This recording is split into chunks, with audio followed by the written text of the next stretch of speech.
Jepang, abad ke-16, negeri yang terpecah dilanda peperangan tanpa akhir. Para daimyo saling bertempur, berusaha merebut kekuasaan demi menguasai negeri matahari terbit ini. Era ini dikenal sebagai zaman Sengoku, zaman para panglima perang. Sebuah era di mana tak ada aturan mutlak, hanya mereka yang terkuat yang bisa terus bertahan. Namun dari kekacauan inilah muncul 3 nama besar yang mengubah sejarah Jepang selamanya: Oda Nobunaga, Toyotomi Hideyoshi, dan Tokugawa Ieyasu.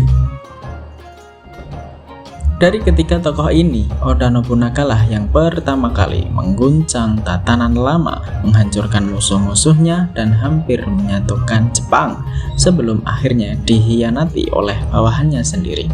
Siapakah Oda Nobunaga? Mengapa ia begitu penting? Dan bagaimana transisi dari era Sengoku yang brutal menuju era Edo yang damai?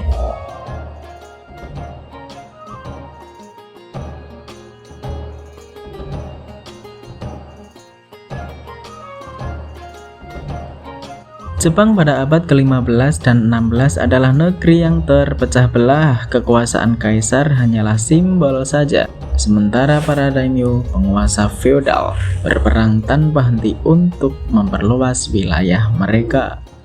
Di satu sisi ada klan Takeda yang terkenal dengan pasukan kavaleri yang menakutkan.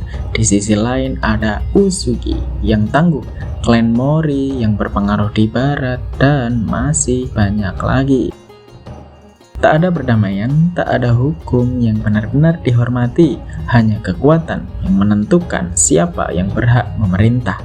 Namun di tengah kekacauan ini, seorang daimyo muda dari klan Oda mulai menarik perhatian. Namanya adalah Oda Nobunaga.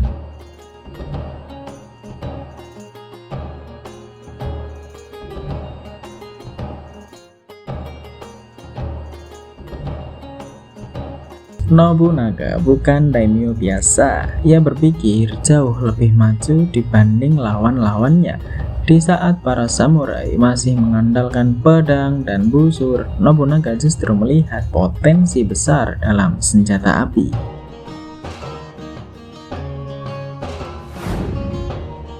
Pada tahun 1575 dalam pertempuran Nagashino, Nobunaga menghadapi pasukan Takeda yang terkenal dengan kavaleri kuatnya, tapi kali ini Takeda salah perhitungan. Nobunaga menyusun barisan pasukannya dengan strategi tembakan bergilir menggunakan senapan teppo, sesuatu yang belum pernah dilakukan sebelumnya.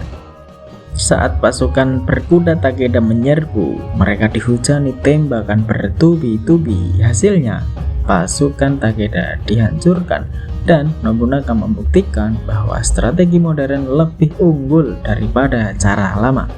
Tapi tak hanya itu, Nobunaga juga membongkar sistem lama. Ia tak bergantung pada aristokrasi atau agama. Bahkan, ia menghancurkan kelompok biksu bersenjata Iko-Iki yang selama ini menjadi kekuatan politik tersendiri. Dengan tangan besi dan pikiran revolusioner, ia menaklukkan satu persatu daimyo besar, menguasai Kyoto, dan hampir menjatuhkan Jepang sepenuhnya. Tapi perjalanan Nobunaga tak berakhir dengan kemenangan. Tahun 1582, saat Nobunaga sedang beristirahat di kuil Honnoji, salah satu jenderalnya, Akechi Mitsuhide, melakukan pengkhianatan. Pasukan Mitsuhide mengepung kuil dan membakar tempat itu. Nobunaga yang terkepung tak punya pilihan lain. Daripada ditangkap, ia melakukan seppuku, bunuh diri dengan kehormatan. Kematian Nobunaga mengguncang Jepang, tetapi meskipun ia tewas, warisan darinya tetaplah hidup. Pengikutnya, Toyotomi Hideyoshi, segera membalaskan dendam dan mengambil alih kepemimpinan, melanjutkan ambisi Nobunaga untuk menyatukan seluruh Jepang.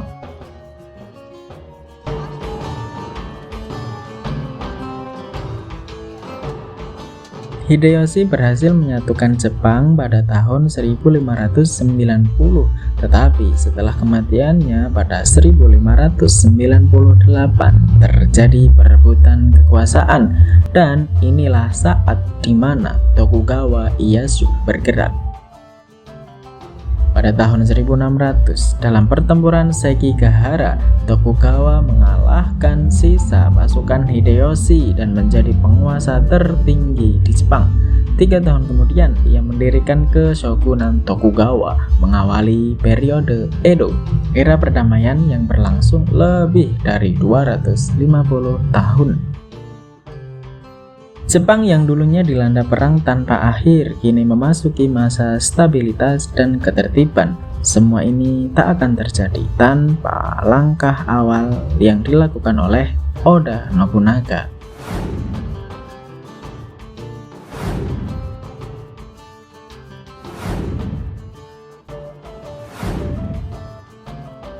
Oda Nobunaga bukanlah shogun, dan ia tidak sempat melihat Jepang bersatu. Tetapi tanpa dirinya, sejarah Jepang mungkin tak seperti hari ini. Ia adalah inovator, penghancur tradisi lama, dan seorang panglima perang yang tak kenal takut. Dari seorang daimyo kecil di Owari, ia mengubah arah sejarah Jepang, menciptakan fondasi bagi para penerusnya untuk menyatukan negeri ini. Dan meskipun ia tewas dalam pengkhianatan, namanya tetap dikenang sebagai salah satu tokoh paling berpengaruh dalam sejarah Jepang, dengan peran dirinya yang menembus berbagai era di Jepang menjadi sejarah dunia kita.